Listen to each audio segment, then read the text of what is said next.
అంటరానితనం రూపం మార్చుకుంది అంతే. ఆలోచన చేయమని అడుగుతా ఉన్నా. అంటరానితనం అంటే కేవలం ఫలానా వ్యక్తుల్ని కేవలం భౌతికంగా ముట్టుకోకూడదు, దూరం పెట్టడం మాత్రమే అంటరానితనం కాదు.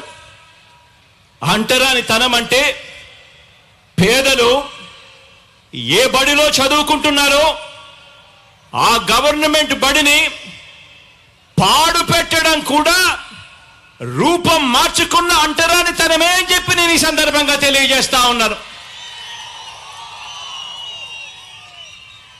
డబ్బులున్న పిల్లలకు, డబ్బులున్న వారి పిల్లలకు ఒక మీడియం, పేద పిల్లలకు మరో మీడియం అని వివక్ష పాటించి పేద పిల్లలు తెలుగు మీడియంలోనే చదవాలని, వారు ఇంగ్లీష్ మీడియంలో చదవరాదని బరి తెగించి వాదించడం కూడా రూపం మార్చుకున్న అంటరానితనమే.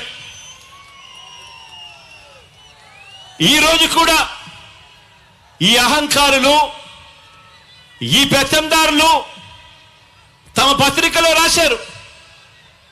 ఈరోజు పొద్దున్నే కూడా పత్రిక చదివా. అంబేద్కర్ గారు తెలుగు మీడియం మాత్రమే ఉండాలని అన్నాడట. నిజంగా ఈ పెత్తందారుల పిల్లలు, ఈ పెత్తందారుల మనవళ్ళు మాత్రం ఇంగ్లీష్ మీడియంలోనే చదువుతారట. నిజంగా ఇలా మాటలు చూస్తే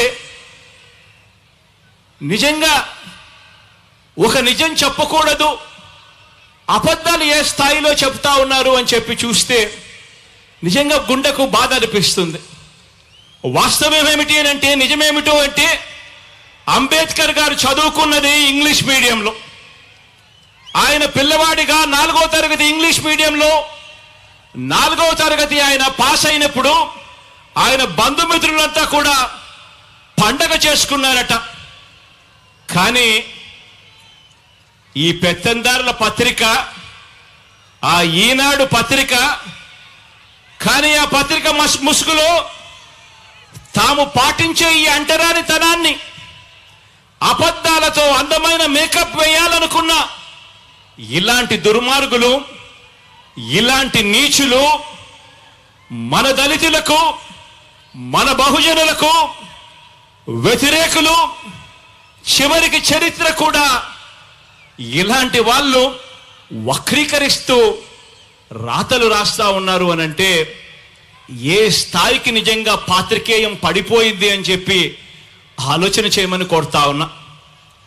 ఈరోజు పేద కులాల వారు ఎప్పటికీ కూడా తమ పొలాలలో పనివారుగానే ఉండిపోవాలట. పేద కులాల వారు ఎప్పటికీ కూడా తమ ఇళ్లలో పనివారుగానే ఉండిపోవాలట. తమకు సేవకులుగా ఉండిపోవాలట. చిన్న చిన్న వృత్తులు, చిన్న చిన్న వ్యాపారాలు మాత్రమే వాళ్ళు చేసుకోవాలట. తమ అవసరాలు తీర్చే వారిగా మాత్రమే వాళ్ళు మిగిలిపోవాలట.